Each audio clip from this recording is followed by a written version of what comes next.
Il y aura un temps d'échange à la fin d'une petite demi-heure à peu près pour les questions-réponses. Donc vous les notez et puis on passera dans la salle avec des micros. Avec Isabelle, on passera vous voir pour vous donner le temps de parole. Donc merci Monsieur Humbeck de votre venue parmi nous. Donc si je ne me trompe pas, vous êtes docteur en psychopédagogie, chercheur en pédagogie familiale et scolaire et à l'université de Mons en Belgique. Avec Monsieur Humbeck, donc avec un C et un K à la fin. C'est l'écriture belge, l'écriture française, on oublie le C. Donc je rectifie quand même, parce que vous avez fini vos propos tout à l'heure.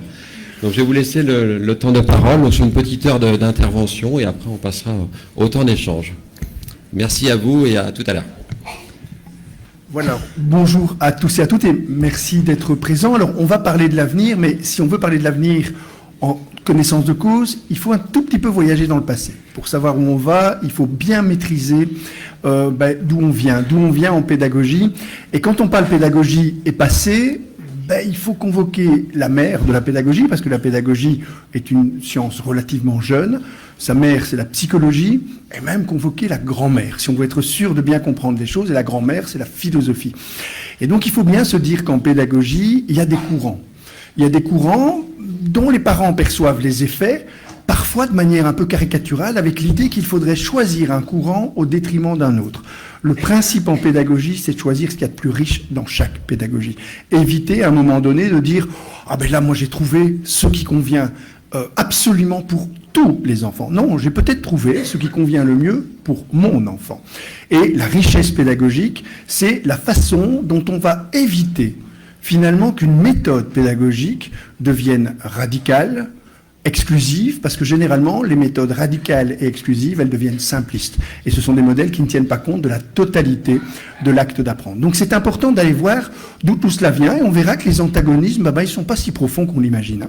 Alors, on va imaginer simplement une petite balade. Après, je vous promets, on ira dans l'avenir, mais on pourra suivre ces courants que si on a remonté la source. Et pour remonter la source, on va trouver des philosophes.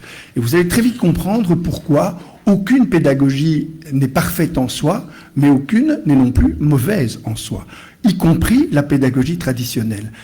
Trop souvent, on a l'impression, quand on fait de l'innovation, il faut carrément casser les codes de la pédagogie traditionnelle. Il y a des choses très intéressantes dans la pédagogie traditionnelle, et on l'a vu revenir d'ailleurs, suite à la pandémie, sur le devant de la scène. Il y a eu très très peu d'innovation pédagogique pendant la pandémie, parce qu'on s'est dit, oulala, c'est pas le quart d'heure de brutaliser les évolutions sociales, la société se met au ralenti, il faut aussi qu'on se rattache à des méthodes plus traditionnelles pendant une petite période. Et puis derrière, si l'école est autre chose qu'une machine à enseigner, si elle est une institution qui est capable d'apprendre, on va maintenant aller vérifier dans les autres courants ce qu'on peut en prendre pour évoluer. Et donc c'est là qu'on doit apprendre de ce qui s'est passé pour continuer à progresser, parce que la pandémie a eu un effet d'accélération pour ceux qui sont capables simplement d'analyser ce qui s'est produit, sans se dire on a juste, c'est un mot que vous utilisez, qu'on utilise très souvent, y compris sur le plan politique, le mot résilience.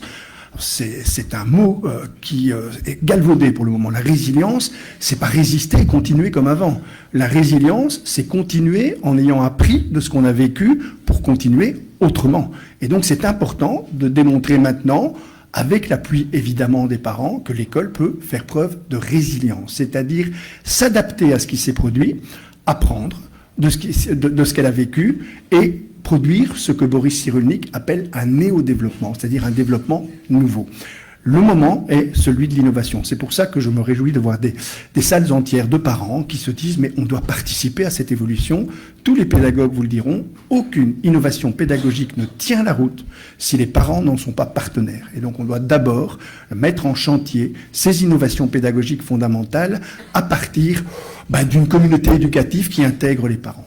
Donc je vous propose ce petit voyage dans le passé d'abord pour remonter à la source. Première source, la source de la pédagogie traditionnelle, et on va retrouver Platon. Platon qui va vous dire, vous connaissez tous, pour en avoir entendu parler, le mythe de la caverne. Il y a des gens enchaînés qui ne savent absolument rien de ce qui se passe dehors, et dehors, il y a le savoir. Et le savoir, il appartient à quelqu'un qui va le distribuer éventuellement à des êtres qui vont devoir s'en imprégner et recevoir ce savoir de l'extérieur. Donc c'est l'idée eh bien, d'un vase à remplir. Et c'est une des métaphores qui était utilisée notamment par Montaigne, hein, quand il parlait de dire attention, les élèves ne sont pas des vases à remplir, on le verra, ce sont des feux à allumer. Et effectivement, mais ce sont aussi des vases à remplir. C'est pas une hérésie en pédagogie de dire assieds-toi. Je vais t'expliquer quelque chose, je vais te montrer quelque chose ou je vais illustrer quelque chose. Les pédagogies de la monstration, de l'explication ou de la démonstration ne sont pas des hérésies pédagogiques. Simplement, elles ne doivent pas remplir la totalité du champ. L'idéal platonicien, c'est celui-là, et considère l'enfant comme étant quelqu'un qui doit être enseigné par quelqu'un qui est à l'extérieur de lui, qui connaît le savoir. Et même dans les méthodes socratiques, Socrate, quand même, il faut bien le dire, tous les philosophes en conviendront, quelque chose d'un peu hypocrite. Hein. C'est pas quelqu'un qui dit « je ne sais pas », c'est quelqu'un qui fait semblant qu'il ne sait pas. Mais il se définit quand même lui-même comme le médiateur des dieux, et il fait semblant de ne pas connaître pour, avec une forme d'ironie qui a longtemps été la marque de fabrique des pédagogies traditionnelles, où les enseignants pouvaient se permettre une ironie qui parfois pouvait être blessante ou rabaissante. Et donc les méthodes socratiques, l'accoucheur d'âme, l'accoucheur d'idées, ce sont des méthodes qui sont à l'origine de cette pédagogie traditionnelle qui évidemment va s'enraciner dans le champ de la philosophie rationaliste, hein, Kant, Descartes, etc. Si vous lisez l'écriture, j'ai écrit un livre qui est sans doute le livre qui m'a coûté le plus de temps, hein, puisque j'ai mis plus de 15 ans à l'écrire, qui s'appelle « Quelle pédagogie pour votre enfant ?» Et je me suis obligé dans ce livre à ne jamais parler d'un texte sans l'avoir lu intégralement. Et donc ça m'a obligé de lire, c'est pour ça que ce travail est particulièrement long, parce que qu'est-ce qu'on lit très vite, la pédagogie? Qu'est-ce qu'on peut avoir des idées toutes faites sur, par exemple, ce qu'est la philosophie de Kant, de Descartes, de Rousseau, on va en parler dans quelques instants, avec l'Émile qui est considéré comme une Bible en pédagogie. Attention, c'est une Bible dont il faut déjà retirer toute une partie qui ne tient absolument plus la route actuellement. J'expliquerai ça tout à l'heure. Mais Kant, Descartes ont des idées très précises sur l'éducation. Kant a même écrit un livre sur l'éducation pour expliquer qu'il faut imposer la raison aux enfants de force. On est dans ce paradigme-là, il y a une raison, elle est extérieure à la personne, et on doit l'imposer de force. Et on va voir derrière les premières pédagogies se mettre en place. J'ai dans une forme de raccourci expliqué qu'on utilisait essentiellement actuellement des méthodes du XVIIIe siècle données par des adultes du XXe siècle pour mettre en scène les futurs adultes du XXIe siècle. Eh bien, c'est au XVIIIe siècle que l'école obligatoire s'est mise en place. L'école obligatoire qui est devenue par une espèce de raccourci l'école démocratique. L'école obligatoire n'est pas forcément démocratique, mais elle est obligatoire et elle a été rendue obligatoire, non pas pour des raisons de volonté démocratique, mais pour des raisons liées au fait, par exemple, que l'école réformiste avançait très très vite dans ce qu'on appelle les petites écoles, et qu'il fallait contrebalancer en utilisant à un moment donné l'école comme moyen de transformer des petits paysans en futurs chrétiens catholiques parfaits. Et donc on était dans l'idée qu'il fallait prêcher. Et pour prêcher, il faut faire ce que je fais maintenant. On est ici dans un contexte qui est celui de l'enseignement simultané. Je vous parle, vous m'écoutez. Si je veux vous convaincre, je suis en position privilégiée, je vais me mettre à prêcher. Et on va effectivement se retrouver dans ce modèle, qui est celui que les universités, qui ne sont pas le lieu principal d'innovation pédagogique, c'est le lieu où on pense la pédagogie. Mais on ne l'active pas. Si vous allez à l'université, vous allez retrouver des étudiants qui sont tous sauf des étudiants. Ce sont surtout des personnes qui viennent assister à une succession de conférences. L'université est produite sur ce modèle-là. Et donc, vous avez une forme d'enseignement du haut vers le bas, avec une réception passive et un vomissement ensuite pour vérifier si ce qui a été dit correspond bien à ce qui a été retenu. C'est le principe d'inculquer une foi. Alors, c'est pas du tout une critique vis-à-vis de cette vocation cléricale de l'enseignement simultané, puisque l'école laïque va se retrouver exactement sur le même modèle. Et derrière Jean-Baptiste de La Salle, là aussi, il faut l'avoir lu pour comprendre effectivement ce que signifient les premières formations d'enseignants, par exemple. Elles ont eu lieu par Jean-Baptiste de La Salle, parce qu'auparavant, on vous disait, vous savez réparer une roue, vous savez comment ça fonctionne, eh bien vous allez l'enseigner à quelqu'un d'autre. Et l'acte d'enseignement était un acte interindividuel, et uniquement interindividuel, hein, même si on vous montre des classes. Les premières classes populaires datent d'avant le XVIIIe siècle, effectivement, mais on enseignait élève par élève. Les autres faisaient n'importe quoi, on n'a pas besoin de cours de récréation. La classe était une récréation, mais quand vous passiez sous la férule du maître, vous deviez simplement écouter, et tout était permis en termes de discipline.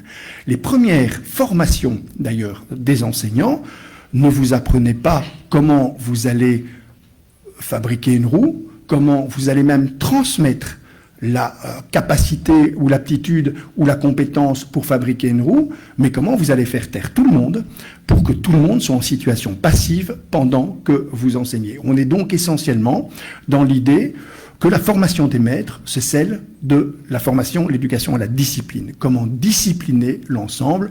Et là, si vous allez dans ces méthodes de discipline, vous allez voir effectivement Jean-Baptiste de La Salle, qui est quand même devenu saint, hein, donc il a fait des choses très intéressantes, mais si vous le lisez, vous aurez froid dans le dos. Si vous lisez dans le texte, hein, il va vous dire on peut taper sur les enfants, pas sur les mains droites, ils en ont besoin pour écrire, acharnez-vous sur la main gauche. C'est en gros ce qu'il va vous proposer. Vous pouvez humilier les enfants parce que c'est même nécessaire pour qu'ils incorporent l'idée qu'ils ont commis une faute, mais simplement, petit bémol, ne prenez pas de plaisir à humilier. Humilier, mais sans le plaisir qui va avec. Alors, c'est daté, évidemment, hein, mais tout ça pour vous dire, et c'est une exigence en pédagogie, jamais faire de statue à quiconque. Une statue, on se prosterne devant et on arrête d'avancer. Et un courant ne supporte pas qu'on arrête d'avancer. Si quelqu'un ici me dit Montessori a tout trouvé et on va s'arrêter à Montessori, je serais obligé de lui dire non, Montessori, c'est pas une pédagogie nouvelle, ça date des années 50. C'est un autre courant que celui qu'on est en train d'explorer maintenant, mais c'est pas une pédagogie qui suppose qu'on doit s'arrêter à aucune méthode. Si vous trouvez un pédagogue qui vous dit « j'ai trouvé comment il fallait enseigner », on arrête de réfléchir et on stoppe le courant, surtout déboulonnez sa statue ou réduisez-la au moins, c'est-à-dire qu'il faut évidemment passer son chemin parce que le courant, c'est un courant qui va évoluer. Et cet enseignement simultané d'ailleurs, hein, qui est celui qui est mis en scène, il a du sens. Hein. Il ne faut pas penser qu'on peut revenir au préceptorat. Ce serait une catastrophe pour tout le monde, pour les enfants, pour les familles, pour les enseignants. C'est parfois ce qu'on a comme tendance à voir revenir par la fenêtre quand on l'a chassé par la porte, quand par exemple on vous dit « attention, il y a eu une pandémie, vos enfants risquent », moi j'ai été interrogé par les médias de manière multiple sur l'idée des générations sacrifiées. Surtout ne cédez pas à cette idée-là. Il n'y a pas de génération sacrifiée dans nos sociétés. La seule génération sacrifiée qu'on a connue dans l'ère moderne, c'est les personnes qui ont vécu, qui ont été jeunes pendant la guerre 14-18, parce qu'ils en ont été mutilés ou ils en sont morts. La guerre 40-45 n'a pas sacrifié une génération. Je vous mets au défi de repérer une forme de ralentissement cérébral chez les personnes qui ont été jeunes entre 40 et 45 ans. Vous avez la même densité de crétins dans toutes les générations. Il n'y a aucune génération, on en a le monopole, et il n'y a pas de ramollissement cérébral, pas plus à notre période qu'à n'importe quelle période. Le cerveau n'est pas un muscle. Et cette génération-ci, j'ai même la faiblesse de croire qu'elle va avoir beaucoup de nourriture pour réfléchir, en dehors des matières scolaires, à ce qu'est un monde qui est amené naturellement à s'inquiéter, c'est-à-dire à sortir d'une sérénité absolue, parce que bousculé par l'incertitude climatique, par l'incertitude individuelle par rapport à l'avenir professionnel de chacun, par rapport à une pandémie qui met en jeu notre vie dans des processus très angoissants et anxiogènes, et une guerre à nos portes qui fait la même chose, deux énormes secousses qui font qu'on a affaire à une génération, et moi je le vois à l'université, beaucoup plus capable de réflexion que ma génération, qu'on pouvait qualifier de bof generation, c'est-à-dire, je ne suis pas très fier de ça, mais je fais partie d'une génération qui ne s'engageait pas, qui était tout à fait désengagée par rapport à tout. Et donc, quand j'ai entendu parler de génération sacrifiée, quand j'ai entendu parler de ramollissement cérébral, je me suis dit, ça y est, on va rouvrir la porte au préceptorat payant, c'est-à-dire des personnes qui vont vous dire, attention, votre enfant est en retard, est en décrochage, hein, j'ai entendu beaucoup ce mot décrochage. Le décrochage n'est pas un problème quand il est un décrochage de l'ensemble d'une population scolaire. Quand une école est mise en suspension, vous avez naturellement des retards d'instruction. Vous n'avez pas des retraits d'intelligence, hein, vous avez des retards d'instruction. C'est pour ça qu'hier, j'ai peut-être senti que j'étais un tout petit peu agacé par cette référence permanente au PISA. Le PISA vise l'instruction, pas l'intelligence. Retenez toujours cette phrase d'Einstein, j'ai commencé mes études quand j'ai arrêté l'école. C'est-à-dire, effectivement, l'école n'a pas le monopole de l'éducation intellectuelle et les élèves vont effectivement peut-être avoir des retards d'instruction, surtout pas paniquer par rapport à un retard d'instruction. L'école, tant en Belgique qu'en France, est très bien organisée pour agir comme un train dans lequel, à chaque gare, on attendrait la correspondance précédente. Et on l'a vu se mettre en place relativement naturellement. Les enseignants savaient, en ce compris à l'université, que les élèves n'auraient pas tout à fait le même niveau. On a évité surtout, parce qu'en pédagogie, tout ce qui est brutal est dangereux, éviter surtout de paniquer en essayant de rattraper le retard en vitesse. Il faut faire en sorte que ça se résorbe dans la durée, parce que les études sont de plus en plus longues. Ça permet donc de résorber les retards normaux sur les programmes. C'est ce qu'on appelle un décrochage objectif, qui n'est absolument pas un problème quand toute une génération prend des retards dans une forme d'enseignement qui a été programmée dans une situation d'enseignement idéal. Aucun problème, on va se donner les moyens tous ensemble de résorber progressivement, parce que si vous faites de façon brutalement, vous allez créer une casse pédagogique épouvantable. Tranquillement, on remet la machine en mouvement et on fait en sorte qu'à chaque gare, on attende le train précédent. Vous savez, comme moi, si vous voyagez parfois en TGV, quand un TGV est mis en retard et doit prendre une vitesse d'omnibus, parce qu'il y a un obstacle, parce qu'il y a un dysfonctionnement, au moment où le dysfonctionnement cesse et où l'obstacle cesse, il ne repart pas brutalement, hein. Il repart avec tout un protocole. Il faut mettre en place ce protocole dans nos écoles pour résorber progressivement le retard et pour faire en sorte qu'on puisse, et on a parlé hier de l'évaluation, faire en sorte que chacun dans sa tête, parce que l'autre forme de décrochage, un petit peu plus inquiétant, notamment pour les élèves et les parents, parce qu'il va créer beaucoup d'anxiété, c'est le décrochage subjectif. C'est pas celui d'un groupe par rapport à la matière scolaire, c'est celui d'un enfant par rapport à son groupe. Quand on a l'impression que les autres ont avancé plus vite que nous.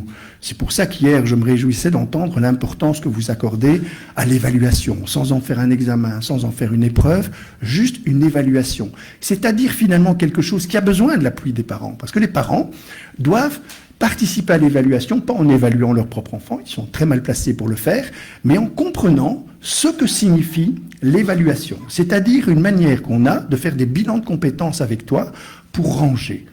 C'est comme si on mettait dans la tête de votre enfant et dans votre tête une armoire. Ça, tu connais. Ce sont les compétences acquises.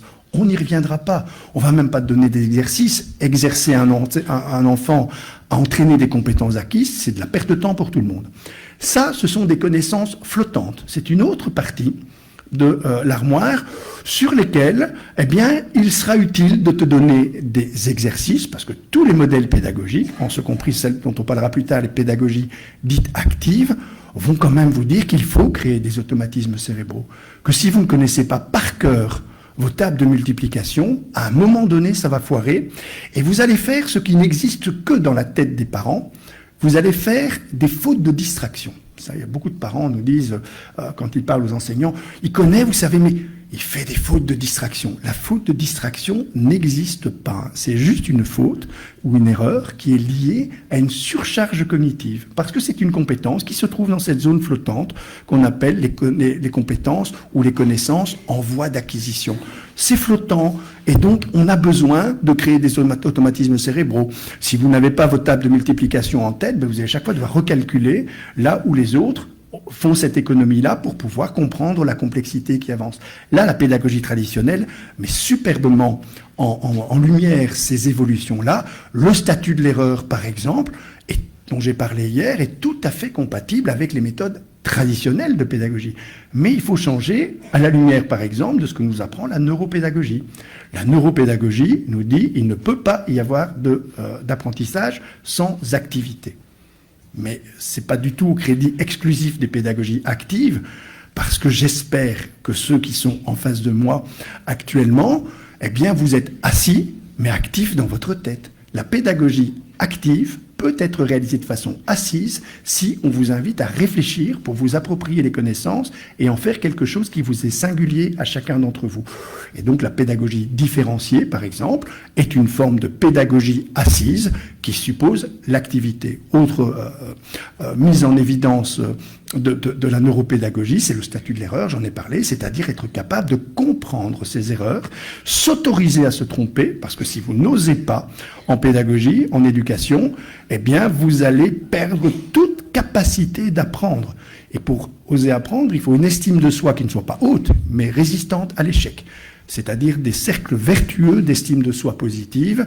J'ose faire des choses, j'ose faire plein de choses, parce que plus je vais oser faire des choses, plus je risque d'avoir des réussites qui vont nourrir positivement l'estime de moi-même, et en cas d'échec, je vais être capable de relativiser. Si par contre, j'ai un cercle vicieux de mésestime de soi, je vais plus oser faire. Je vais dire, si je fais quelque chose, que je me trompe, on va ici hurler autour de moi, donc je n'ose plus faire des mathématiques, et vous avez des enfants, alors que nous on appelle avec un très mauvais jeu de mots, des enfants traumatisés, c'est-à-dire exposés trop tôt à des mathématiques qu'ils ont vécues comme quelque chose de catastrophique.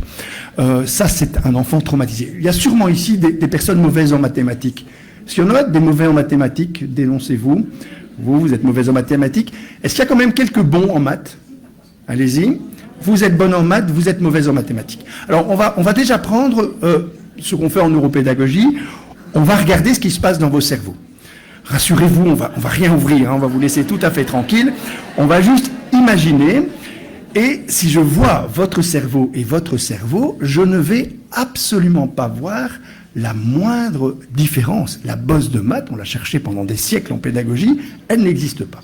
Simplement, c'est vous qui êtes mauvaise en mathématiques, vous avez décidé, je crois que vous comprenez, vous avez décidé à un moment donné que vous étiez mauvaise en maths. Vous savez juste nous dire à quelle époque vous avez décidé que vous étiez mauvaise en maths?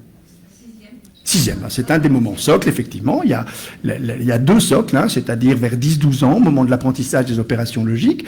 Et puis, après, il y a un deuxième choc qui se réalise généralement pendant le secondaire, lorsqu'on est dans les abstractions, parce que les prérequis, c'est-à-dire les connaissances assumées, et on évite les connaissances flottantes, il faut qu'il y ait des automatismes cérébraux, vous permettent de passer à autre chose. Vous n'avez pas eu cette espèce de blocage dans ces deux phases compliquées, et vous allez même oser nous dire, je pense, parce que vous aimez les mathématiques, que les mathématiques, ça donne du plaisir.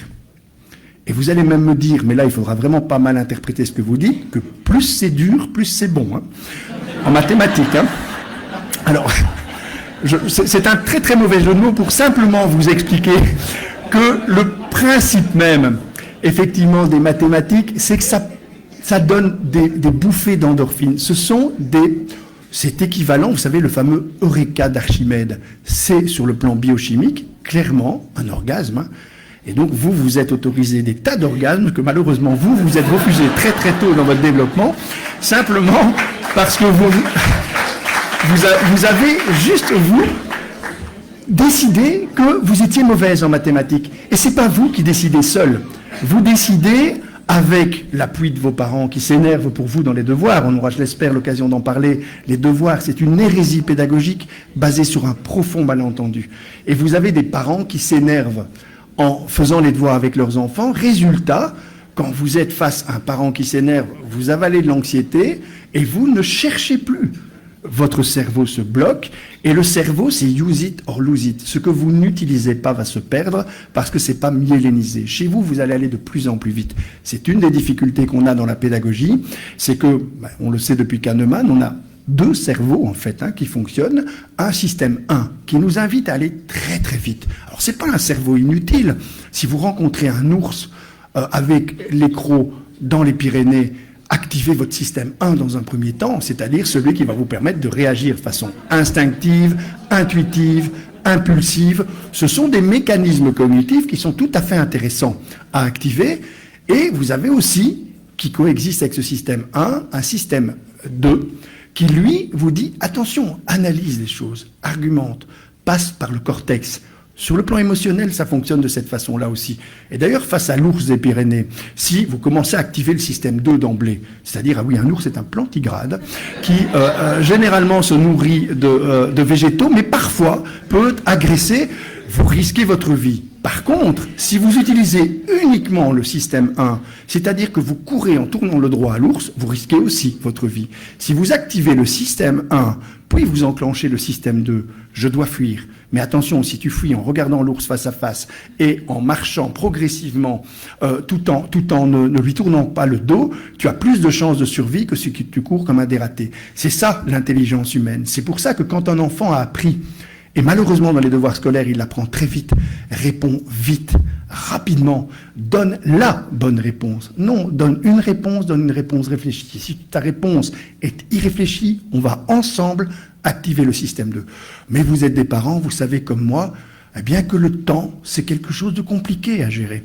C'est-à-dire qu'effectivement, quand on vous donne des devoirs scolaires et quand on vous dit « faites les devoirs avec vos enfants », eh bien, le devoir, il faut le savoir, son origine, à l'origine, le seul devoir qu'il y avait pour les enfants, c'était de répéter l'évangile, avec l'espoir un peu saugrenu qu'à force de répéter l'évangile, ils allaient convertir les familles.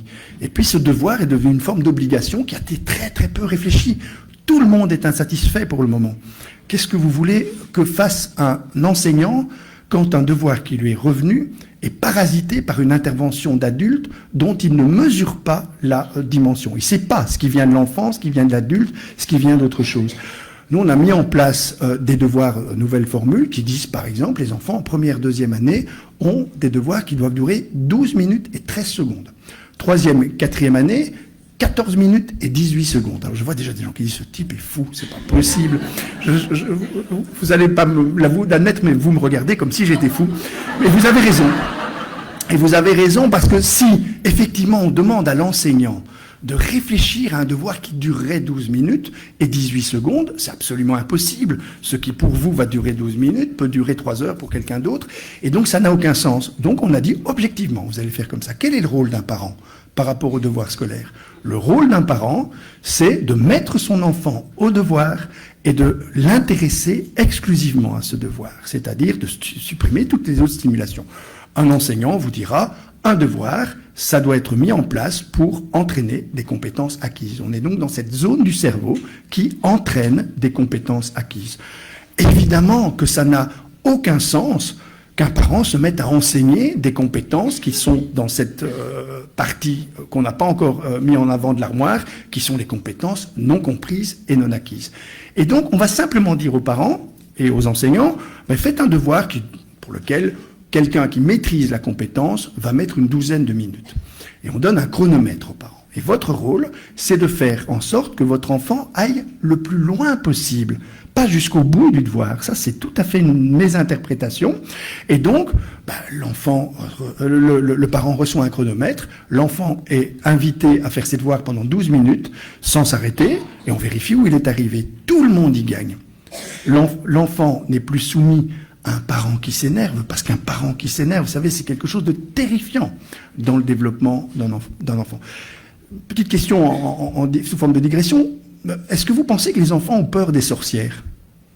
Oui, non? Oui, ils ont quand même peur des sorcières. Et pourquoi est-ce qu'ils auraient peur des sorcières? Parce qu'elles sont laides, parce que ça, c'est une idée d'adulte. Les enfants n'ont absolument aucune peur de la laideur. On le sait, toutes les mamans ne sont pas terribles. Il n'y a aucun enfant qui a peur de sa maman. Peu importe le niveau esthétique de la maman, l'enfant trouve de toute façon que sa maman est la plus jolie du monde et il n'y a pas de discussion à ce niveau-là. Ce qui fait peur dans ce qu'on appelle la sorcière, et Walt Disney l'a mis magnifiquement en évidence, c'est la métamorphose. Il a d'ailleurs dû retirer la scène plusieurs fois quand une personne devient une sorcière. Or, les papas, les mamans, dans les devoirs, aux yeux des enfants, deviennent des sorcières. Maman, avec cette voix si douce, papa, généralement si calme et si affable, il voit quelques exercices en mathématiques devant lesquels je m'effondre, il se transforme en monstre éructant, il devient tout rouge, il crache, il hurle. Vous imaginez ce qui se passe dans la tête d'un enfant. On ne fait pas mieux pour torpiller le plaisir d'apprendre. Tout le danger, il est là, c'est pour ça que c'est une hérésie pédagogique lourde. On torpille le plaisir d'apprendre de l'enfant. Or, le vrai capital de l'enfant, si vous regardez des enfants en maternelle, ils y vont avec un vrai plaisir d'apprendre. tout l'enjeu de l'école. Et il y a cette merveilleuse phrase de Camus, que je cite à longueur de temps, parce que Camus n'est pas un philosophe, c'est un pédagogue. Je suis en train d'écrire un livre pour essayer de le démontrer, mais il avait, contrairement à tous les autres philosophes, le désir et le plaisir d'être compris. C'est pas Sartre, Sartre jubilait de ne pas être compris. Camus avait ce plaisir d'être compris. Et il dit cette phrase merveilleuse quand il a un prix Nobel: je l'ai dédié à mon instituteur parce que c'est le premier homme qui m'a jugé digne de découvrir le monde. Quand vous voyez des enfants en maternelle, ils se sentent tous dignes de découvrir le monde. C'est progressivement qu'ils vont avoir l'impression qu'ils ne sont pas dignes de le faire parce qu'ils ne sont pas capables de répondre aux exigences d'adultes qui s'énervent, les parents compris. C'est pour ça que les innovations pédagogiques viennent aussi des parents. Si on met en place des méthodes, en ce compris traditionnelles, mais novatrices, il faut que les parents comprennent qu'ils ont un rôle à jouer par rapport à ces pédagogies qui se mettent en place, et que les devoirs, par exemple, on va dire, le devoir, c'est fait pour repérer des socles de compétences, pour qu'à un moment donné, un enfant, en 12 minutes, aille le plus loin possible. Ça, c'est votre rôle. Pour le parent, c'est beaucoup plus simple de dire j'ai 12 minutes ou 18 minutes ou 16 minutes à consacrer au devoir et après on arrête. Vous savez, il va falloir absolument penser à une école qui réfléchit comme le fait le monde de l'entreprise au work-life balance. Dans le monde de l'entreprise, et la pandémie l'a renforcé ce mécanisme-là, il faut absolument que chacun d'entre nous, on soit en mesure de faire la différence entre notre temps de travail, notre temps professionnel, notre temps personnel, et notre temps familial. Eh bien qu'on apprenne ça très tôt aux enfants, ce qu'on appelle le school life balance. Ton temps scolaire, le temps de la famille et ton temps personnel, ce sont des temps qui doivent être préservés et étanches les uns aux autres. Si on vous dit sur le temps familial, ce sera 12 minutes, pas plus, pour votre enfant à passer. Mais là, on va vous demander effectivement, parce que si on veut repérer les socles de compétences, on va vous demander d'y prêter attention. Et vous aurez des parents qui y gagnent parce qu'ils savent gérer leur temps familial de manière objective, des enfants qui ne sont plus confrontés à ce que j'ai appelé l'effet sorcier ou l'effet sorcière, c'est-à-dire la transformation d'un parent qui s'énerve. Et les parents qui s'énervent, ne vous culpabilisez pas, c'est tout à fait normal. C'est lié au fait que, contrairement à un enseignant, et un enseignant devenu parent, d'ailleurs, on l'a vu dans beaucoup de nos recherches, perdent complètement leur capacité d'enseignement. Parce qu'ils s'énervent aussi sur leurs propres enfants, et alors qu'ils savent très bien que, par exemple, ce qui vous a fait céder, c'est-à-dire les opérations logiques, le simple fait du passage à la dizaine, par exemple, ça vient par insight. C'est deux petits neurones qui vont se connecter, et on ne sait pas quand. L'insight, c'est quelque chose qui est relativement incontrôlable, parce que ça arrive à un moment chez vous, à un autre moment chez vous, et on ne sait pas comment et pourquoi. Mais tout d'un coup, vous avez compris les opérations logiques, le passage à la dizaine, quelques éléments comme ça, qui supposent que l'acte de compréhension, vous ne pouvez pas le forcer au burin. Tant que les devoirs scolaires sont soumis à une temporalité, qui est la temporalité de l'école, et que vous avez votre temporalité à vous, qui est celle d'abord qui est filtrée par l'angoisse. Comment ? Tu sais pas faire 9 plus 16, alors que le petit voisin, qui est dans la même année que toi, sait déjà faire 9 plus 18 facilement. Prenons un burin, tapons ça dans ta tête pour que tu me rassures le plus vite possible en me donnant des bonnes réponses. Ça, c'est le temps long. Mais c'est ce qui va inciter certains parents, et c'est tout à fait légitime, à prendre un burin pour se rassurer sur la capacité d'apprendre de leur enfant. L'autre moment où on prend le burin, c'est il est 6h30, à 7h on soupe. Tu vas quand même pas encore nous gâcher une soirée. C'est peut-être pas dit aussi nettement, même si ça y ressemble. Et je vais reprendre mon burin. Et donc, on essaye de forcer des apprentissages. Tous les pédagogues vous le diront, on ne sait pas forcer quelqu'un à apprendre. L'apprentissage est un acte libre chez chacun d'entre nous. Vous pouvez enseigner, mais ça sera un acte vide si l'autre ne se met pas en position d'apprendre. Et donc, l'hérésie pédagogique, vécue par l'enfant, vécue par le parent qui n'a plus à s'énerver, l'enfant qui n'est plus confronté à un parent qui s'énerve, et l'enseignant qui arrête enfin de chercher à repérer des socles de compétences dans des devoirs parasités par des interventions adultes. Alors l'enseignant vous dira lui-même, moi je veux pouvoir repérer les compétences. Ce qu'on a fait dans le dispositif, c'est de faire en sorte que lorsqu'un enfant n'arrivait pas au bout de son devoir, ce qui était la majorité d'entre eux, on demandait en classe, tiens, toi tu as été au bout de ton devoir, explique comment tu as fait à celui qui n'a pas été au bout. Ce qu'on appelle le mentorat, le tutorat, l'enseignement mutuel, celui qui, et c'est pour ça que l'histoire de la pédagogie est toujours intéressante à analyser, celui qui s'est mis en place d'emblée.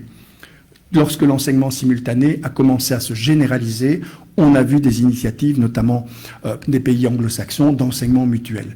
Mais l'enseignement mutuel a fait terriblement peur aux maîtres, parce que, évidemment, vous savez, vous aviez 2 modèles disponibles pour l'école sur ses fondements. C'est le modèle militaire et le modèle monastique. Ça veut dire qu'il y avait 2 modèles d'organisation qui étaient ceux qui permettaient d'organiser l'école. Et donc, on a décidé, par exemple, que vous... Ah non, en mathématiques, je ne vais peut-être pas vous prendre, vous, mais bon, tant pis, on le fera quand même, parce que ça va vous faire du bien de devenir, parce que vous avez une compétence acquise, le décurion des 10 personnes qui sont là. Et je vais vous donner, puisque vous avez acquis la compétence, je vais vous donner comme rôle de l'apprendre aux autres. Alors le mentorat et le tutorat, sur le plan pédagogique, c'est terriblement performant. Si je réexplique plusieurs fois la même chose à un enfant, mais que je le fais de la même façon, eh bien, je vais le rendre fou et je vais me rendre fou. C'est ce qui explique que la santé mentale d'un enseignant qui doit répéter et qui le fait toujours de la même façon est menacée. C'est intenable comme geste. Par contre, écoute, tu n'arrives pas à comprendre la façon dont je t'explique les choses. Soit je peux te le réexpliquer. Et ça, on verra tout à l'heure, une machine le fera mieux que moi. Réentendre l'explication donnée par moi-même, la même, eh bien, il y a une petite capsule que j'ai tournée dans laquelle tu peux aller te référer pour réentendre cette explication de cette façon-là si tu as besoin de la réentendre. Mais ce sera beaucoup plus rentable si vous qui avez compris, vous l'expliquez. Parce que vos mécanismes cognitifs sont beaucoup plus proches de ceux de celui qui doit apprendre. Et c'est pour ça que l'école inclusive, on l'a dit hier, et j'ai beaucoup apprécié l'intervention de la personne qui était assise à la table et qui a dit « mais toutes les recherches montrent très clairement que les écoles hétérogènes fonctionnent mieux que les autres pour tous ». Parce que vous installez vos compétences en l'expliquant à quelqu'un d'autre. Et donc, si vous êtes, non pas dans un système concurrentiel, parce que vous êtes dans une forme d'homogénéité qui va vous amener à lutter et à utiliser beaucoup d'énergie pour lutter contre les autres, si vous êtes dans des mécanismes d'entraide, de coopération ou d'intelligence collective, si on vous dit d'expliquer quelque chose à quelqu'un d'autre, vous allez augmenter votre expertise dans le domaine que vous vous êtes donné le temps et l'obligation d'expliquer à quelqu'un d'autre. Et donc le principe, c'est celui-là. Celui qui reçoit l'apprentissage le reçoit de quelqu'un qui vient d'avoir les mécanismes cognitifs qui s'installent, donc qui est beaucoup plus proche de ce qui va vous permettre de comprendre, et celui qui explique, et il les installe durablement chez lui. Et donc tout le monde est gagnant dans une forme d'école inclusive.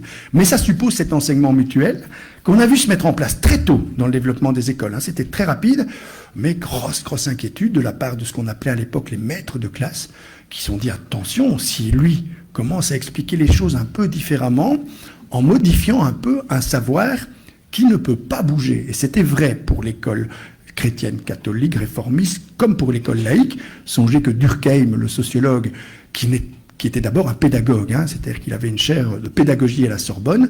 Si vous lisez le livre sur l'éducation de Durkheim, il va vous expliquer qu'hypnotiser les enfants, c'est terriblement rentable. Parce que ça permet de mettre dans leur cerveau ce que vous voulez qu'ils soient. Ça fait partie de ces conceptions pédagogiques, et force est de constater qu'à l'université, j'ai beaucoup de collègues qui ont visiblement bien intégré ce qui se fait chez Durkheim et qui ont tendance à hypnotiser leurs élèves pour pouvoir dire ce qu'ils veulent. On le verra, le courant des pédagogies libertaires, qui est un courant qui doit absolument s'activer pour le moment, qui est celui de la distance critique par rapport au savoir, eh bien, il faut aussi qu'on le mette en mouvement.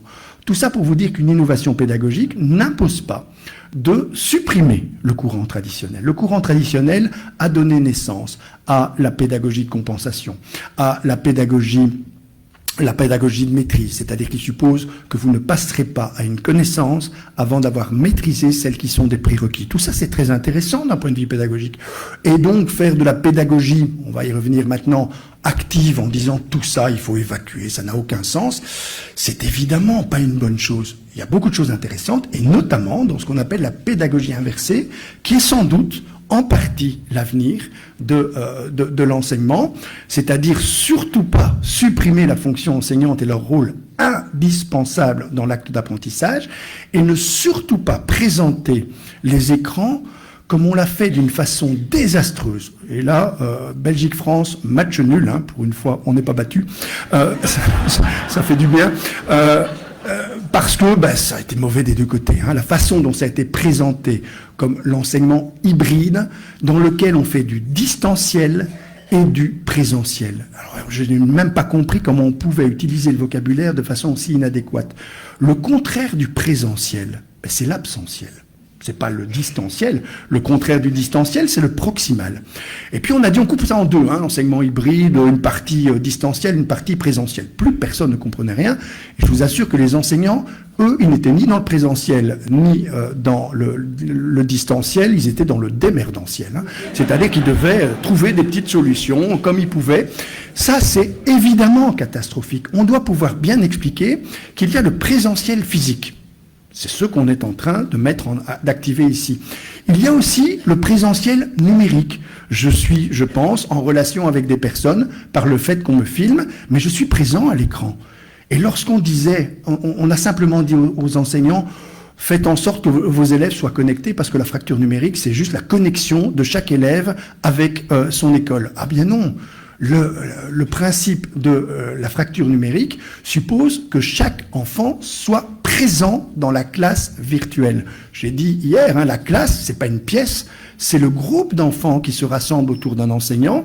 Les parents, avec toute leur meilleure volonté du monde, ne sauront jamais faire la classe parce que leurs enfants, ils ne savent pas les transformer en élèves. Un élève, aucune femme n'accouche d'un élève. On accouche d'un enfant et il devient un élève quand il va à l'école.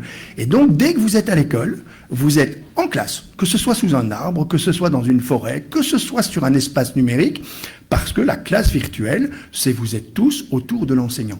Mais évidemment que je dois voir votre visage à tous. Évidemment qu'il faut que les caméras soient ouvertes. Évidemment, il faut que vous puissiez interagir. Quand je voyais des enseignants dans une logique de couper en deux, 50%, 50%, se retrouver face à des lettres, face à des écrans noirs, avec des élèves qui étaient en pyjama, qui n'étaient pas coiffés, qui étaient sur leur lit, mais on se coiffe, on fait un effort de présentation pour aller en classe. Si on ne veut pas qu'on voit notre environnement, tous les systèmes permettent de le flouter, de mettre un autre décor, le décor que vous voulez, mais vous êtes en classe, vous n'êtes pas dans votre lit. Évidemment qu'un enfant, et c'est ce qui explique les décrochages subjectifs, certains enfants n'ont pas été mis en situation d'être en classe numérique, et donc il y a tout un accompagnement. En plus, quand on a dit on coupe en deux, je l'ai dit hier, l'hybridation, hybrider un cheval et un âne, c'est créer un mulet. Il faut qu'on apprenne ensemble à changer la qualité du présentiel physique et la qualité du présentiel numérique. 3 heures de présentiel numérique, c'est intenable pour tout le monde. Une capsule numérique qui va vous permettre simplement d'enseigner une compétence. Ça dure maximum 10 à 12 minutes. Au-delà, vous relâchez, vous éteignez votre attention. C'est aussi ce qui explique que les parents n'étaient pas outillés du tout pour faire l'école à la maison. Ça, c'était un oxymore qui a beaucoup plus fonctionné en France qu'en Belgique. L'école, c'est pas la maison. Et la maison, c'est pas l'école. L'école à la maison, c'est une hérésie, sauf si vous décidez de vous investir, et ça faut prendre beaucoup de temps. Parce que un parent ne sait pas séquencer et programmer un apprentissage, il n'a pas appris à le faire tout simplement.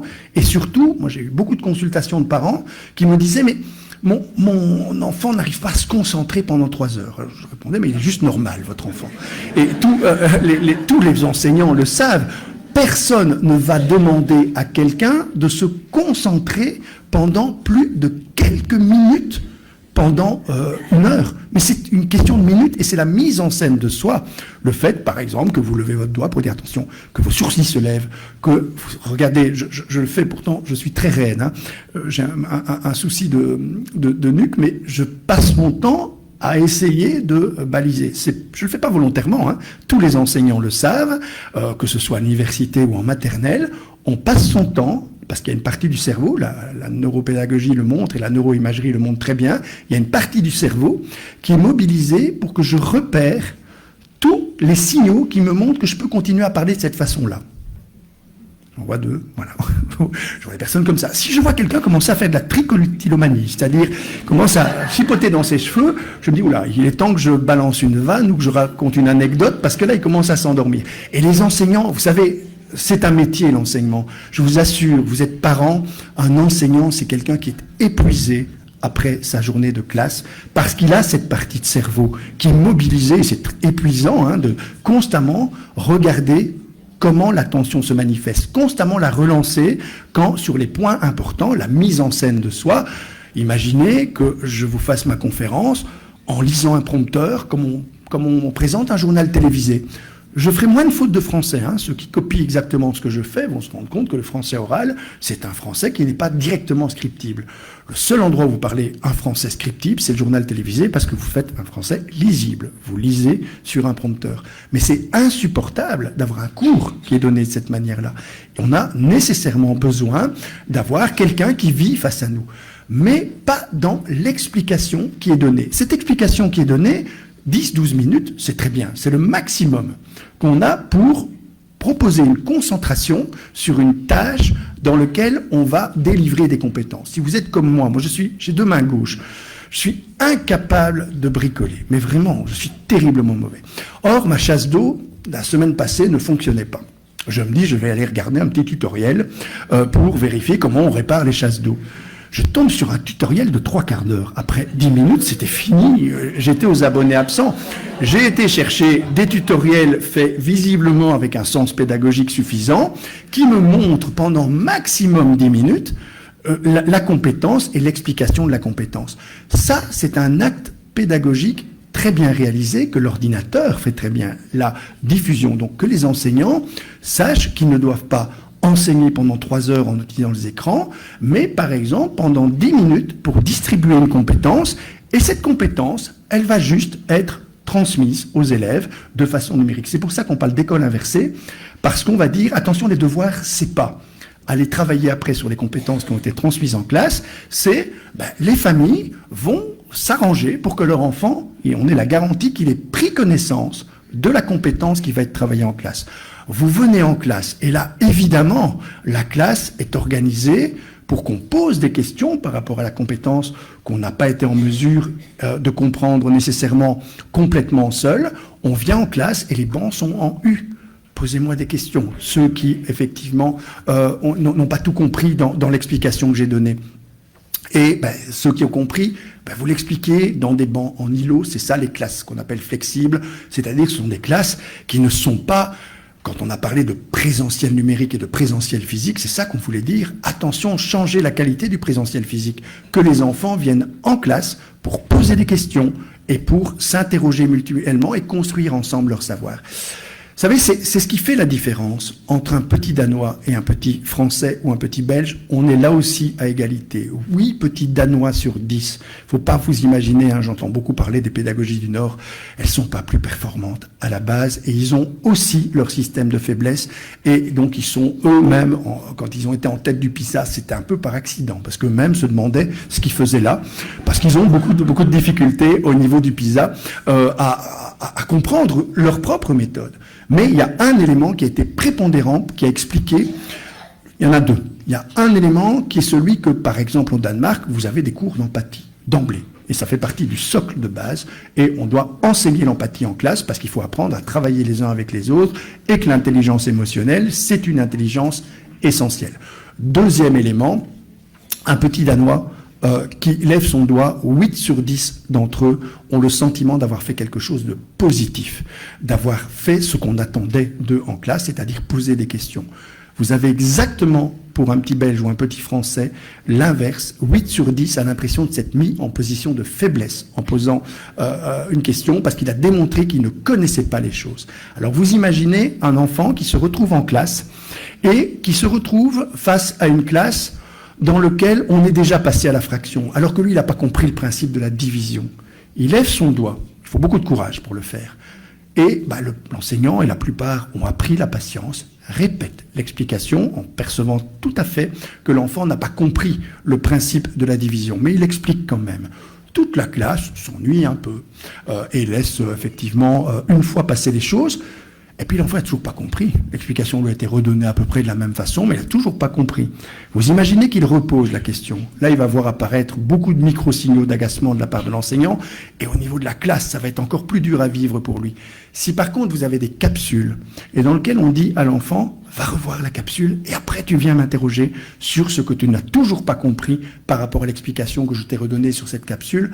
Eh bien, vous faites tout simplement de la pédagogie inversée. Ça, c'est la pédagogie traditionnelle. Alors, je sais que pour laisser une place à votre question, je vais baliser très très vite les autres courants, parce que pour vous dire la vérité, il y a quelqu'un qui me fait des signes que j'ai chargé de le faire quand j'arrive en fin d'exposé pour ne pas devoir arrêter brutalement et certainement pas en plein courant. On va prendre un deuxième courant, celui des pédagogies actives. Les pédagogies actives, ce ne sont pas des pédagogies qui font la révolution dans l'enseignement. Elles ne le font plus en tout cas. La pédagogie active doit s'associer aux pédagogies assises, dites traditionnelles, pas les renverser. Vous savez, quand on me parle de pédagogie nouvelle, ça me fait quand même beaucoup sourire. Hein. Montessori, c'est les années 50, Freinet aussi, etc. Tout ça, ce sont des pédagogies qui avaient du sens au moment où il fallait interroger la pédagogie traditionnelle qui avait une espèce de monopole. Et sur ce plan-là, on pouvait parler de pédagogie réellement nouvelle. Maintenant, les pédagogies actives qui se basent non pas sur Platon, mais sur Aristote. En fait, vous avez à la source un autre philosophe. Mais tous ceux qui ont un peu étudié la philosophie vous diront, opposer Platon à Aristote, c'est ne rien connaître à la philosophie. Platon et Aristote ont tous les deux la même idée que le savoir est extérieur à l'individu. Simple est que l'individu va devoir acquérir ce savoir. L'un simplement dit la seule méthode, c'est attendre que ça vienne de dessus et que ça soit imposé. L'autre vous dira le monde sensible a beaucoup d'intérêt et l'activité, l'action sur le monde sensible, c'est ce qui permet de s'approprier les connaissances. Et vous aurez tous des courants pédagogiques qui vont se développer, non plus à partir de Kant, mais à partir de Rousseau. Et là aussi, n'opposez pas Rousseau à Kant, ce serait une hérésie en philosophie. Simplement, et ne faites pas non plus de l'Émile, comme on le fait trop souvent, une Bible en pédagogie. Enlevez déjà 100 pages, d'emblée. L'éducation des filles, version Rousseau, c'est juste illisible.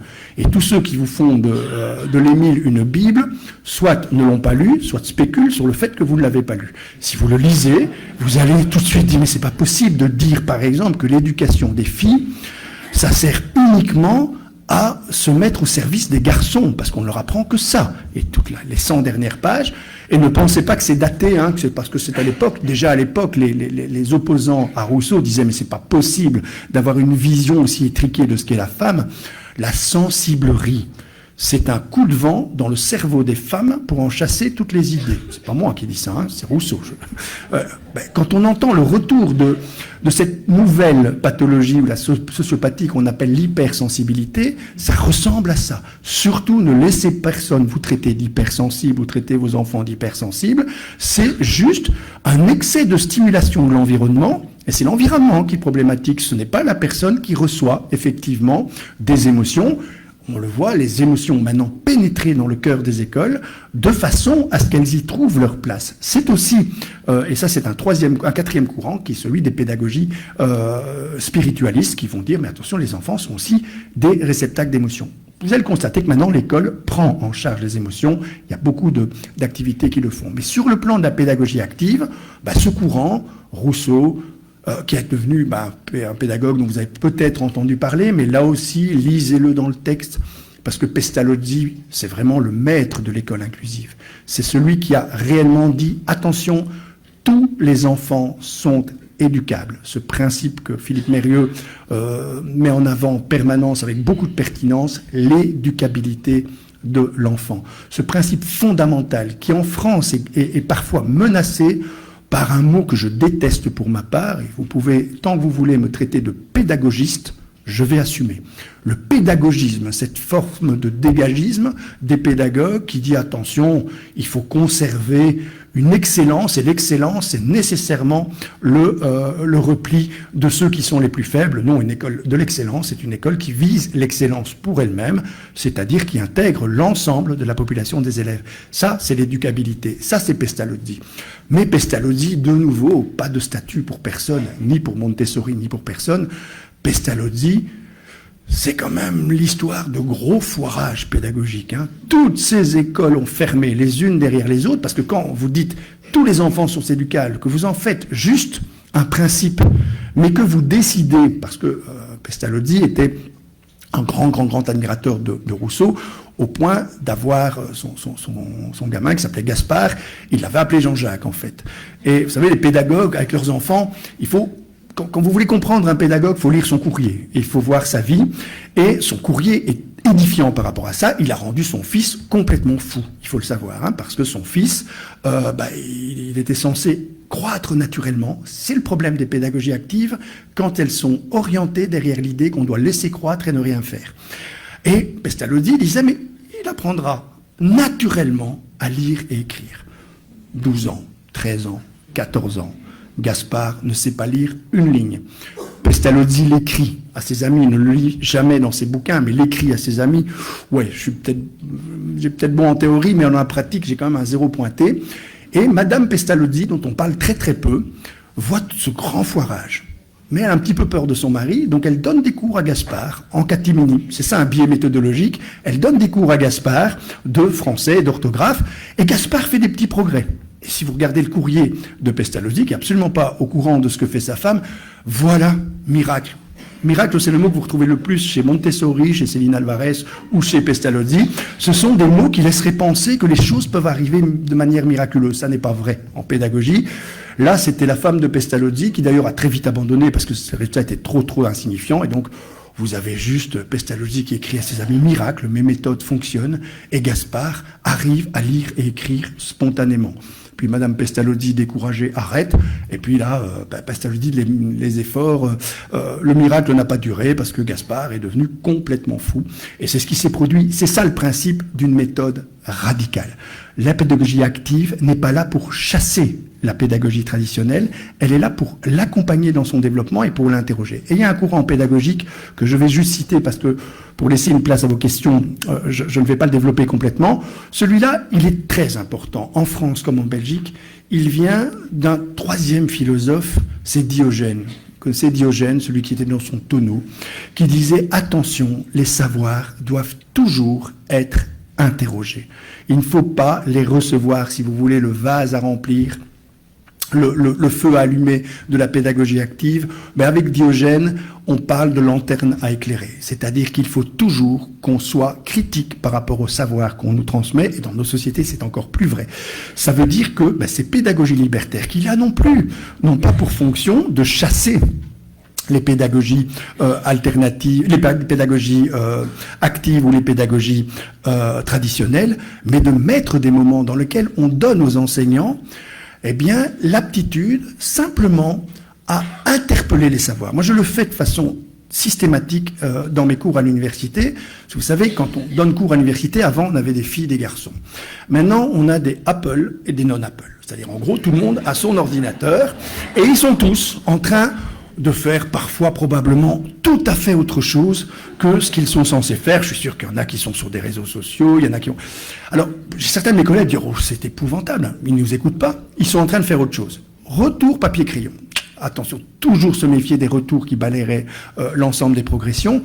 Non, pas retour, au contraire. Vous avez accès, puisque vous avez vos écrans, à des formes de savoir qui sont certainement supérieures à ceux que j'ai et que je ne pourrai jamais concurrencer. Vous avez Wikipédia, par exemple, qui correspond d'ailleurs, pour ceux qui ont lu Teilhard de Chardin, à ce que Teilhard de Chardin, qui est quand même quelqu'un qui n'est pas un penseur progressiste à la base, c'est un jésuite très enraciné dans la tradition, et qui avait déjà prophétisé Wikipédia et les réseaux sociaux. Il vous disait, à l'époque, attention, il y a eu la biosphère, la géosphère, puis la biosphère, il va y avoir maintenant la noosphère, c'est-à-dire une sphère dans laquelle tous les esprits vont être connectés les uns aux autres et pouvoir communiquer ensemble autour du savoir. Il n'était pas question, il n'y avait pas le moindre ordinateur à l'époque de Teilhard de Chardin, mais il est en train de prophétiser Wikipédia et les réseaux sociaux. Et donc, si on l'utilise intelligemment, évidemment que vous avez un savoir partagé. Évidemment que face à moi, j'ai des élèves qui sont connectés avec une méga encyclopédie. Et donc, je leur dis, voilà, vous savez que les élèves sont formatés pour chercher des points, et à l'université, ils sont en bout de course par rapport à ça. Certains, on a l'impression qu'ils viennent uniquement chercher des points, parce qu'ils veulent un diplôme et ils veulent réussir. Donc quand vous leur dites 6 points de bonus à ceux qui repèrent les erreurs de date ou les erreurs de nom que je vais formuler pendant l'exposé.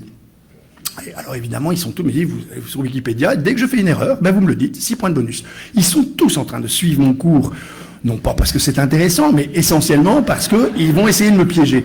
La grande leçon de modestie que je prends à tous les coups, c'est qu'ils trouvent des erreurs que j'avais pas prévues, donc j'en connais beaucoup plus que les 2 que j'avais supposées, mais surtout, on est dans l'idée, il faut interroger les savoirs.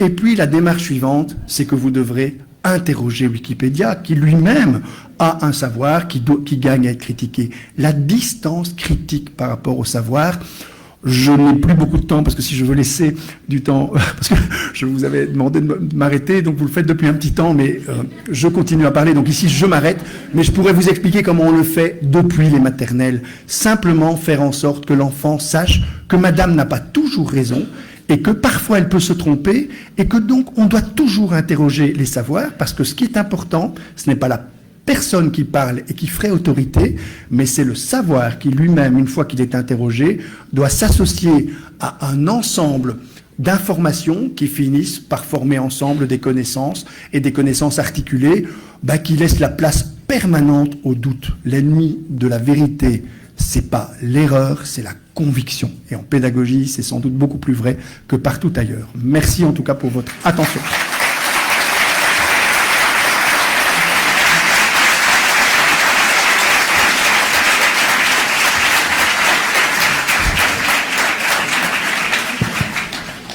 Donc merci Monsieur Mbeck pour ce temps d'échange, ces propos très riches, très perspicaces. On va passer au temps de questions, donc on va passer avec 2 micros, donc n'hésitez pas. C'est souvent la première la plus difficile. Ah non, ça va être rapide.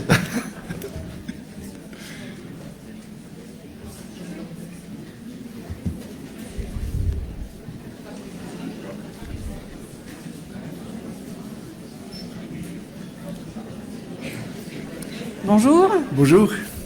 Je vous remercie d'abord de votre intervention. Grâce à vous, je sais que je suis une sorcière.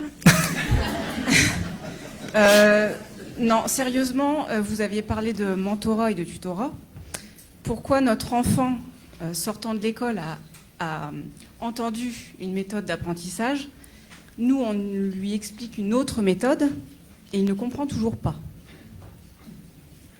Alors, il ne comprend pas quoi? Le mentorat et le tutorat? Non, il a une explication par son professeur. Oui. Nous, on lui donne une autre explication. Oui. Donc, nous, on a compris, donc on lui donne une autre explication. D'accord, oui. Et pourquoi il ne comprend toujours pas? Alors, vous posez la plus belle question qu'on puisse imaginer en pédagogie, c'est-à-dire le mystère de la compréhension. Ça veut dire que j'aurais tendance à vous dire, redonner une explication, mais motivée particulièrement celui qui doit la donner, et choisissez quelqu'un qui est par rapport à votre enfant dans ce qu'on appelle une zone proximale de développement. Il y a un effet pédagogique qu'on appelle l'effet Bachelard, qui fait que plus vous avez une compétence, moins vous savez l'expliquer à quelqu'un d'autre. Si vous êtes très fort en mathématiques, vous ne saurez pas expliquer les mathématiques parce que vous allez vous imaginer que c'est très simple. Faites l'expérience, si vous ne vous y connaissez pas en informatique, demandez une explication à un informaticien. Le peu que vous comprenez, vous ne comprendrez plus. Vous n'aurez plus rien du tout comme matériel parce que il va simplement aller trop vite parce qu'il s'imagine que vous comprenez. Les papas, les mamans fortes en maths expliquent très mal les mathématiques à leurs enfants. Par contre, le petit cousin qui vient de comprendre, qui sait que comprendre, c'est pas facile, eh bien, et c'est ça le mentorat et le tutorat. Le mentorat et le tutorat, c'est précisément ce qui n'a pas su être mis en place dans votre cas, parce que le parent n'est pas un tuteur, n'est pas un mentor. Le parent, c'est un autre enseignant dans l'espace familial. Le vrai mentor, le vrai tuteur, c'est quelqu'un qui est à peine plus compétent que toi et qui va t'accompagner pour que tu comprennes véritablement. Mais il sait que c'est compliqué. Si vous êtes parent et que vous voulez apprendre à conduire à votre enfant et que vous faites auto-école, si vous avez la conviction que conduire c'est facile, vous allez vous énerver sur lui dès qu'il va caler son moteur. Si vous savez que c'est compliqué, vous allez accepter qu'il cale son moteur et vous allez comprendre l'erreur. Mais il faut pour ça que la personne qui est mentor ou qui est tuteur soit la personne motivée. Il faut toujours se dire que dans l'acte d'apprentissage, la personne motivée, c'est celle qui doit transmettre la connaissance. C'est pas celle qui doit l'acquérir. Cette personne-là, elle doit être mobilisée. Donc vous devez intéresser votre enfant à ce qu'il comprenne, donc ne pas le décourager, et motiver, par exemple, son cousin, le jour où il aura compris, voilà la récompense que tu auras. Je vous assure que là, vous mettez en place parfaitement les conditions du mentorat.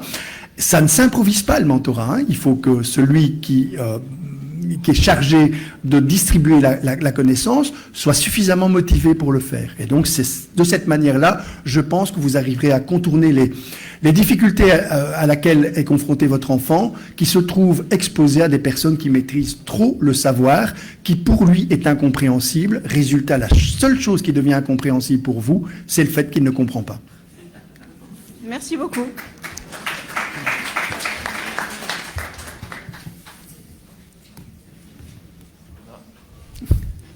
Merci. Bonjour. Alors, j'espère qu'on va pas me jeter de cailloux. Je dois être un des rares chefs d'établissement, peut-être dans la salle. Non, il y en a d'autres. Ah, merci, chers collègues. Voilà. Voilà, moi je partage non pas une conviction, une opinion. Vous l'avez un petit peu effleuré. Moi, je pense qu'une vraie révolution au XXIe siècle, c'est vraiment peut-être déjà la fin du XXe siècle, c'est le rapport au savoir. Oui. Et donc la posture du parent, la posture de l'élève, la posture de l'enseignant. Puisqu'aujourd'hui, je suis enseignant à la base.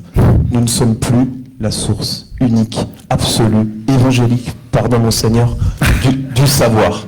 Et ça, il y a une vraie révolution à construire pour les parents, pour l'enfant. Enfin, l'enfant, il a bien compris, hein. Parce que vos étudiants, comme mes enfants plus jeunes, Wikipédia ou autres, ils l'ont bien compris. Mais les parents ne l'ont peut-être pas toujours compris, les enseignants ne l'ont peut-être pas toujours compris. Il faut, comment les accompagner pour les faire vraiment changer de posture par rapport au savoir. Le maître qui est la source du savoir, je dis aux jeunes enseignants, si c'est ça votre appétence pour le métier, changez de métier. Voilà. Comment vous positionnez par rapport à ça? Entièrement d'accord. Simplement, votre question, ça justifie une nouvelle conférence. Hein. Donc, si on a le temps, il n'y a pas de souci. Parce que c'est réellement, vous mettez le doigt. Alors, juste, hein, c'est pas du tout pour faire de la publicité pour le livre, mais il y a deux bouquins qui vont vous permettre d'aller un peu plus loin. Donc, parents, enseignants, éduqués ensemble. Et il y a ce qui est écrit en rouge, en restant chacun à sa place. C'est ce qui permet de respecter l'identité de chacun et de ne pas créer de tension autour de l'enfant. Et celle dans laquelle vous allez retrouver la réponse, à mon avis, la plus complète, c'est, je l'ai écrit avec un Français, parce que les échanges franco-belges, ils sont massifs pour le moment, avec Bruno Sola, ça s'appelle Wake Up. Donc c'est vraiment l'idée de faire bouger l'éducation, c'est 10 propositions pour une éducation nouvelle génération. C'est un document qui est pédagogique et qui est politique. Vous pouvez l'obtenir, il n'est pas en vente, hein, il est distribué par business.com, hein, donc c'est l'entreprise de Bruno Sola, qui est un formateur pour adultes, qui est un idéaliste, qui a fait des propositions pour changer l'école, et il pense exactement ce que vous venez de dire. C'est-à-dire, attention, l'école n'a pas le monopole. C'est pour ça d'ailleurs que pendant la pandémie, il y a eu une suspension de l'instruction, il n'y a pas eu un retrait de l'intelligence, parce qu'il y a d'autres formes d'instruction. Je vais prendre juste un exemple qui va sans doute parler aux parents, les écrans. Les écrans font terriblement peur aux parents. Alors, juste pour relativiser, combien d'heures passe un adolescent devant les écrans par jour, selon vous?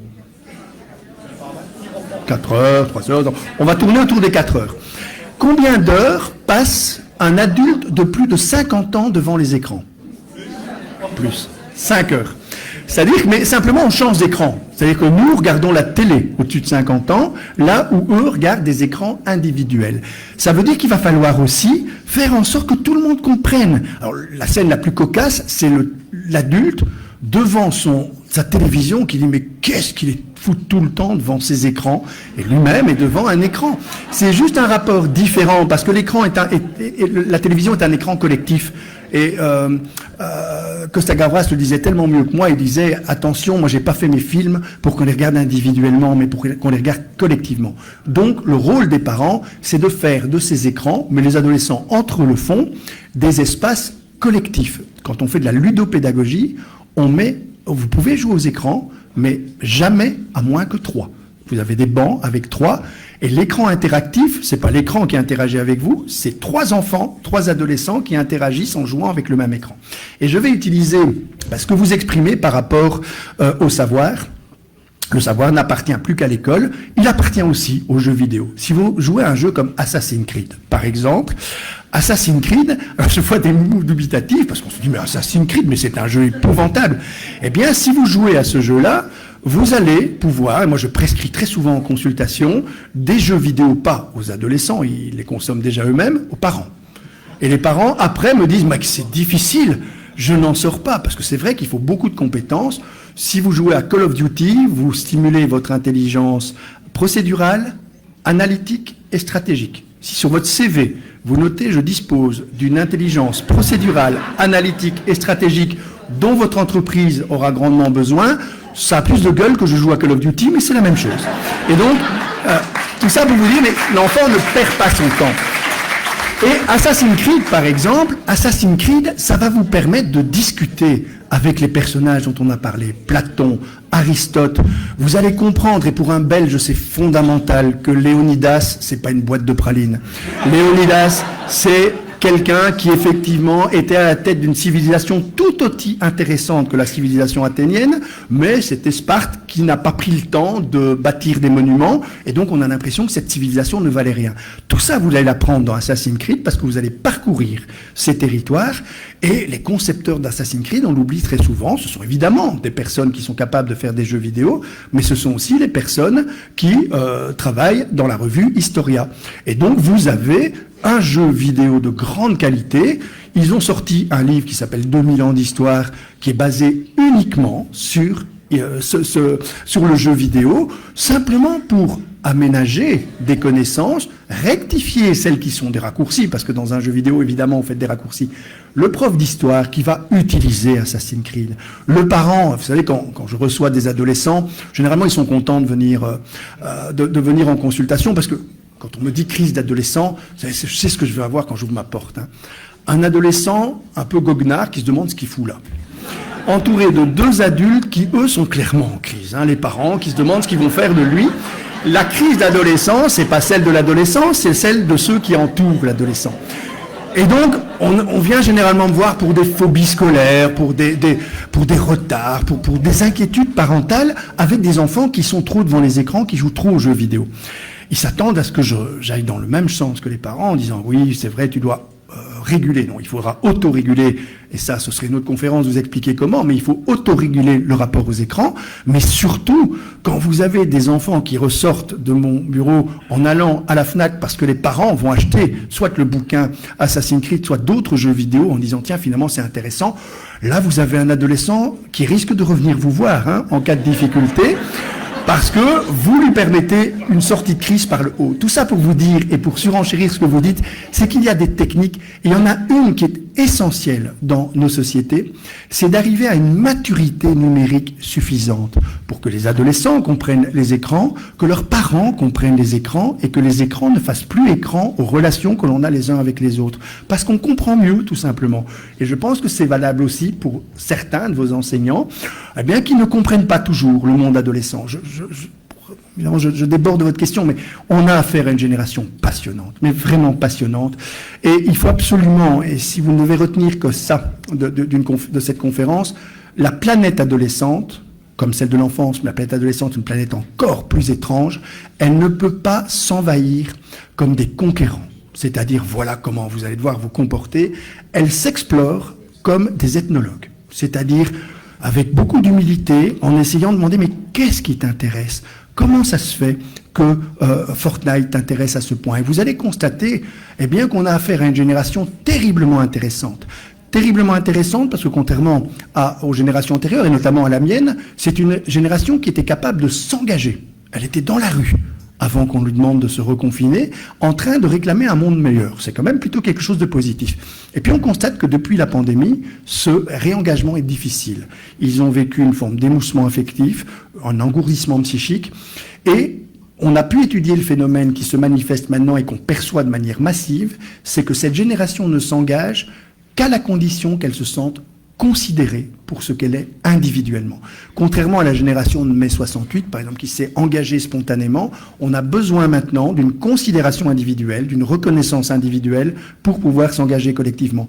C'est le rôle des écoles, c'est le rôle des familles, c'est le rôle des écoles avec les familles. C'est ça une communauté éducative, hein. C'est aussi percevoir, comme on a écrit ce livre en disant, mais la génération n'est plus celle qui était avant. C'est pas seulement le savoir qui a changé, pour répondre à votre question, c'est aussi une génération différente. Et le problème, c'est qu'il faut se donner les moyens de comprendre les phénomènes qui se mettent en place pour mettre en scène la société qu'on appelle la société configurative, celle qui se concerte avec les plus jeunes pour savoir comment on va créer le monde de demain. C'est pas une société d'imposition, il faut se concerter, et Hannah Arendt le disait beaucoup mieux que moi, l'objet de la concertation, c'est la table. Parce que vous avez votre génération, nous avons notre génération, ils ont la leur. On ne peut pas se mettre à leur place. Il faut que chacun soit à sa place, autour d'un objet qui nous sépare, qui montre qu'on reste chacun à notre place, mais qui fait qu'on est également représenté dans l'idée de construire ensemble un monde futur. C'est ça, la nouvelle génération. C'est pas une génération qui va accepter d'être des vases à remplir, qui ne va pas non plus spontanément devenir des feux à allumer, parce que c'est pas facile d'être un feu allumé, et je le dirais puisque je profite d'avoir beaucoup de parents, y compris des enseignants qui cumulent avec le rôle de parents. Il y a une obligation actuelle à chaque parent, c'est celle d'être heureux. On n'a pas tellement le choix, parce que dans l'éducation, il y a un moteur essentiel, c'est celui qui fait qu'on doit donner envie de grandir à nos enfants. Or, s'ils ont face à eux, et c'est normal qu'on puisse avoir, c'est après des secousses qu'on a vécues, des adultes qui se disent, mon Dieu, mettre en monde des enfants dans ce monde-là, c'est quand même pas jojo. On est sûr de rien, alors que notre génération vivait avec un indice de bonheur qui était au-dessus de 80%, et une confiance dans la démocratie qui était également au-dessus de 80%. Ces deux paramètres sont tombés en dessous de la moitié. Ça, c'est inquiétant. Ça veut dire qu'on doit redonner confiance dans le bonheur. Et le bonheur, c'est pas la joie continue, c'est pas le contentement permanent, c'est pas la satisfaction éternelle. Parce que ça, ce sont des moteurs de la société de consommation. La joie, la satisfaction, le contentement suppose que vous allez chercher une nouvelle joie, une nouvelle satisfaction et une nouvelle source de contentement dès que vous l'aurez obtenu. Le bonheur, c'est quelque chose qui est plus serein. Si je vous demande, et je terminerai par là puisque je vois que mon temps est terminé, si je vous demande votre niveau de bonheur sur une échelle de 0 à 10, ceux qui, alors je vous demande juste de mettre votre chiffre dans votre tête, si vous avez 7 ou 8, très bien, ne visez pas au-dessus. Si vous avez 9 ou 10, soit vous avez gagné au loto, vous avez obtenu une satisfaction particulière, soit vous êtes amoureux, le plus beau moment pathologique d'un être humain normal, ça fait des pics, effectivement, mais c'est pas un état durable, l'état amoureux ne dure jamais plus de 3 ans, sinon il est invivable pour vous comme pour votre partenaire. Et si vous êtes en dessous de 7 ou 8, soit si vous êtes entre 5 et 7, vous êtes trompé de forme de bonheur, vous êtes heureux, mais c'est peut-être pas la forme que vous voulez donner au bonheur. Si vous avez en dessous de 5, il faut vous interroger pour savoir s'il ne faut pas revoir certains paramètres dans votre vie. C'est ce niveau de bonheur-là qu'on doit pouvoir démontrer à nos enfants pour qu'ils puissent avoir envie de grandir dans un monde qui n'est pas serein. C'est incontestable, mais dans lequel il est possible d'être heureux malgré l'absence de sérénité. Voilà, merci en tout cas pour votre attention.